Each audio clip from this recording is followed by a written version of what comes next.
خير في اتباع من سلف وكل شر في ابتداع. كن سلفيا على الجادة. الحمد لله وصلى الله وسلم وبارك على نبينا محمد. As it relates to taqwa, my brothers and sisters, Wallahi nahnu ahwaju biha al-yawm. We are in need of it today. Today, the fitna that has come, especially in this season, the summer season, in which subhanallah, as they say in a parable of the leaves falling off the tree. The women, the nisa, the ariyat, kasiyat, wallahi dress yet naked. Is not even the hadith that applies to them. They are naked. They are naked. They're showing parts of their body. La hawla wa la quwwata illa billah. It's not allowed for anyone to look at. Not even the child who doesn't even have tamyiz. The child who doesn't even distinguish that there are, these are the parts of a woman. Even a child shouldn't see this. What about an adult who's fully grown and who has desires? فَلَا حَوْلَ وَلَا قُوَّةَ إِلَّا بِاللَّهِ وَاللَّهِ قَلِيلٌ مَنْ يَنْجُو الْيَوْمِ. A few are the only saved from this. The fitna that's around today, and how easy it is to move that eye. That eyeball and how swift it is. Wallahi, even you lower your gaze, you still see things. La hawla wa la quwwata illa billah. May Allah subhanahu wa ta'ala help us in such times. Wallahi, may Allah subhanahu wa ta'ala help us in such times. Some of our sisters, may Allah subhanahu wa ta'ala correct them. They are, partially following the correct codes of Islam. Because of the immense pressure. They're looking at the kuffar, completely dressed in naked, because they think that's freedom. That they think is freedom because you're hot, you're wearing so much clothes. So some of the sisters, to meet this pressure of society halfway, they dress as well inappropriate. It's not even the correct hijab. It's not even the correct hijab. Some of them you find they wear a hijab and tight jeans. Min ayna hadha? Aisha radiallahu anha dressed like that? Kalla wallahi. Fatima radiallahu anha? Wallahi never. Wallahi never. It's an insult to you to think like that. When you wear what you're wearing, oh sister, of a trousers and a hijab, of a hijab and a miniskirt, la hawla wa la quwwata illa billah, yes, it exists. Or a skirt. Don't ever claim it to be from Islam. You do that, but you just know that you're sinning. You know that you're weak. You're better off admitting I'm weak. I tried. The pressure of society. Because these women, they look free. Wallahi, they're not free. Wallahi, they're not free. هُرِبُوا مِنَ الرِّقِّ الَّذِي خُلِقَ لَهُ فَبَلُوا بِرِقِّ النَّفْسِ وَالشَّيْطَانِ. They ran away from the laws and the reason why they were created, straight to run into the riqq al-nafs wa-shaytan, to run straight into the enslavement of the riqq, the enslavement of a shaytan and the nafs. They're slaves to society. Society governs how they dress. A lot of them struggle with their high heels. A lot of them get burns, sunburns, because they're exposing large parts of their body, especially parts that are sensitive to the sun. You spend 11 months covering it. How are you going to expose it to the sun? Wallahi, Allah punishes people from ways unimaginable. Don't follow them. Be strong upon your deen, oh sister. And my brothers, I say to my brothers, زُيِّنَ لِلنَّاسِ حُبُّ الشَّهَوَاتِ مِنَ النِّسَاءِ. That's the first thing that Allah claimed that we have shahwa on. This raging beast. Wallahi, today is easy for you to disobey Allah, but let me tell you something. The Prophet ﷺ, he said that's the easiest way to go to hellfire. The easiest way to land in the hell is for your tongue and that which is between your legs, as is coming in a hadith. And the easiest way to land in Jannah is a taqwa and husnul khuluq, as the hadith says. Taqwa and good characteristics. And my brothers and sisters, I'm going to mention quickly some points on how you can protect yourselves. First of all, you know the case. You know how severe it is today. As soon as you leave this khutbah right now, wallahu a'lam what you're going to be met by. And the wives of the brothers, I'd advise you have to take care of your husbands today. You have to dress well for your husbands. You have to be ready for them. It is hard, wallahi. You're not a man, you don't know how it feels. Wallahi, it is hard. You come out reading Baqarah, Ayat al-Kursi, reading Quran, your iman is high, you go out for it to be crumbled in 10 minutes. Wallahi, we struggle as men. And you're a wife to us, we married you. فَاتَّقُوا اللَّهَ فِينَا فَاتَّقِينَ اللَّهَ فِينَا. Fear Allah for us. You have to dress well. I know you're tired, may have a few kids, yes, we understand. This is war as it stands right now. It's summer. Wallahi, I'm not exaggerating in this khutbah to try and make things like it is. I know every adult like-minded would agree with me on this, especially the adults. Even if you're married, wallahi, it's hard. So the advice I will give to the brothers, inshallah ta'ala, and as soon as they leave this masjid, you apply this bi'idhnillah, know that the war is severe. But know that the ajr is severe, is high. As Shaykh Ibn Uthaymeen and others have mentioned, whenever the test is severe, if you pass it, wallahi, the ajr from Allah subhanahu wa ta'ala is high. The ajr from Allah subhanahu wa ta'ala is high. And that's why you find in the sharia such as jihad and other actions that are tough, such as hajj. Now we're about to reach the Mawsim al-Hajj. We're on the Hurumat, Ashghur al-Hurum right now. Dhul Qa'dah, Dhul Hijjah is coming.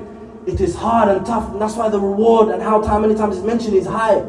So know that the reward is high. Allah subhanahu wa ta'ala said, وَأَمَّا مَنْ خَافَ مَقَامَ رَبِّهِ وَنَهَى النَّفْسَ عَنِ الْهَوَىٰ فَإِنَّ الْجَنَّةَ هِيَ الْمَأْوَىٰ. And for the one who fears مَقَامَ رَبِّهِ, who fears the standing of his Lord, وَنَهَى النَّفْسَ عَنِ الْهَوَىٰ, and he blocks the heart from his hawa, my brothers. It's raging in you. لَا تَلْتَفِتُ إِلَيْهِ. Don't focus on it. Just know, focus on the reward. Just like a person who works tirelessly, 9 to 5. He can think about his salary, and that's the thing that keeps him going. Think about the reward, my brothers. وَأَمَّا مَنْ خَافَ مَقَامَ رَبِّهِ وَنَهَى النَّفْسَ عَنِ الْهَوَىٰ فَإِنَّ الْجَنَّةَ هِيَ الْمَأْوَىٰ. Jannah عَرْضُهَا السَّمَاوَاتِ وَالْأَرْضِ.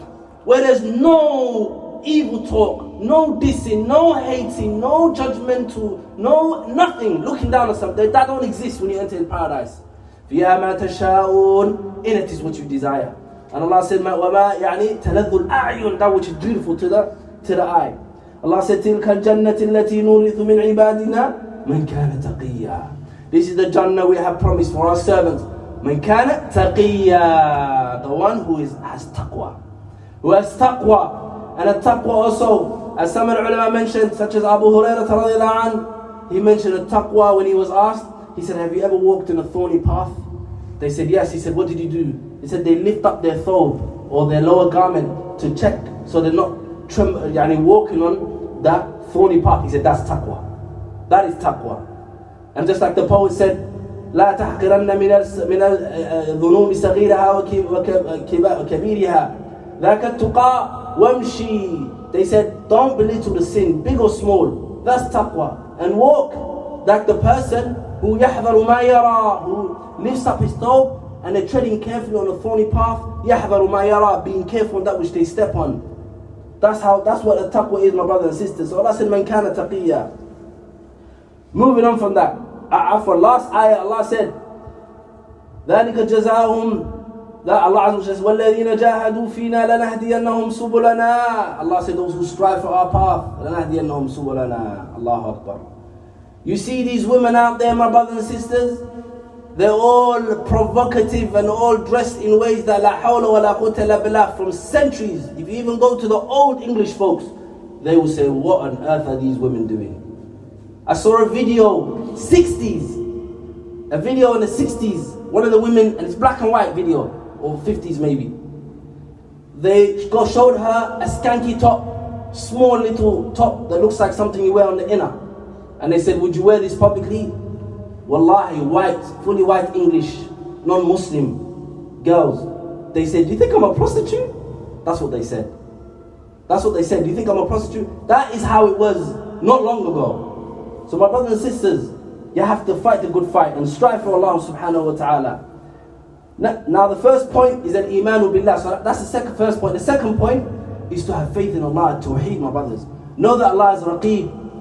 Know that Allah is Raqib, and from the best of ways of Tawheed is the Asma wa Sifat. Learn the Asma wa Sifat of Allah subhanahu wa ta'ala. The beautiful names and attributes of Allah. You know that Allah is all watching. You know that Allah is watchful, Raqib. You know that Allah is the one who gives the reward. But Allah is a shakur. He's grateful for anything that you do. If you lower your gaze and you fight to not look at this haram, the reward is immense from Allah subhanahu wa ta'ala.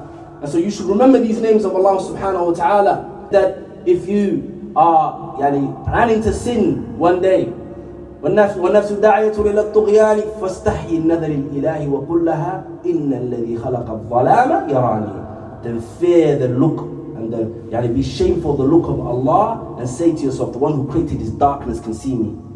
So knowing Allah's attributes, that Allah is the all-seer, that will help you inshallah ta'ala in your path as you leave and walk in the street just to go get your groceries. Just to go get your milk. It's a war. La hawla wa la quwwata illa billah. Second is obviously غض البصر, to lower the gaze. Allah said, قُلْ لِلْمُؤْمِنِينَ يَغُضُّوا مِنْ أَبْصَارِهِمْ وَيَحْفَظُوا فُرُوجَهُمْ. And Allah said this as well for the females. Allah said to the believers, but first He addressed the males. There's a reason for that. قُلْ لِلْمُؤْمِنِينَ يَغُضُّوا مِنْ أَبْصَارِهِمْ. Say to the believers, let them lower their gaze. وَيَحْفَظُوا فُرُوجَهُمْ. And let their guide, let them protect their privates.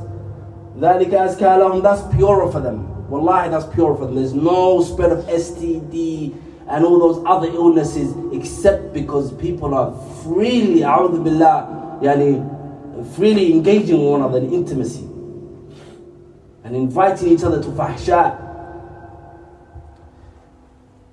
Second, mudafa'atul khawatir, very important. Or third is to, or fourth is to block the thoughts that come into the mind. The thoughts that come into your mind, don't freely sit idle, my brothers. Benefit from your time. Go to the durus. And don't leave yourself when you're idle and you've got nothing to do. Make a schedule for yourself. That doesn't mean you're constantly doing something and you're bombarding your schedule. La. Even if you're not doing nothing, remember Allah. Remember the akhirah. Ponder how you're going to be in Jannah inshallah when you get there. Fantasize about that. Go on, dream and fantasize about that and spend your time thinking about, wallahi, you're better off. Fourth, an-nikah. وَمَا أَدْرَاكَ مَا النِّكَاحِ. To get married.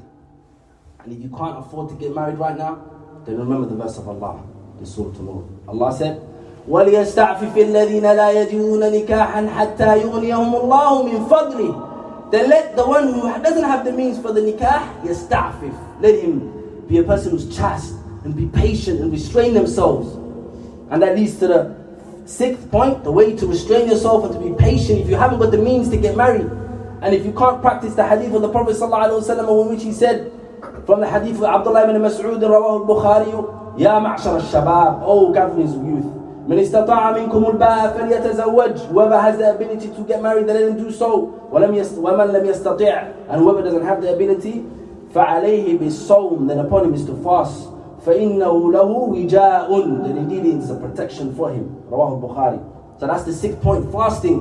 Because when you fast, as Al-Qurtubi mentioned, كلما قل الأكل ضعفت الشهوات. Every time eating is a little, then your shahwat is. And I advise the brothers, wallahi, just like you prepare for any tournament, football, athletic or whatever exercise you're involved in, hopefully we are all involved in exercise, just like it has a diet, then fear Allah subhanahu wa ta'ala has a diet too. It has a diet, yes. You don't just eat and fill your belly. The more you fill your belly, the more shahwa you have. Scientists have even mentioned there's a very distinct connection between eating so much and the connection to a man's private. It increases your desires, my brother, especially certain foods, such as the lahm, which some of us have, a'udhu billah, we eat too much. So the less you eat, the more. It doesn't mean desires will completely go, unless you're insane. There's no man that doesn't have desires. As one of the ulama have mentioned, when they were told about a man who doesn't have desires, he said, then he has to go to the doctor. There's something wrong with you if you don't have desires. It's there naturally, but it will be small. Rufaqa'u su, staying away from evil companions as well. And that is a given, my brothers. As the Prophet ﷺ said, Al-maru ala dini khalili, falyanzur ahadukum man yukhalid. If a person's going to constantly take you, let's go to Westfield, Stratford, and do some shopping, when there's a Primark in another place that's less fitna, why Stratford, You really can't get what you want? I know this is minute. Some people might be thinking, okay, Ustad, you're going a bit too... No, wallahi, that's the way the believer thinks. That's the way we should think. That's the way we should think. Avoid Stratford. Why do you have to go to Westfield when you can easily go to the high street? And it's a problem, because the Prophet ﷺ said the worst place on the earth, the whole of the earth, La ilaha illallah, he said it's the marketplaces. And the Prophet ﷺ, he said, don't let any of you stand on the streets. And if you have to, wala bud, if you have to and you must, because you maybe work there, then he goes, then give the streets its rights. They asked him, what is the rights of the streets?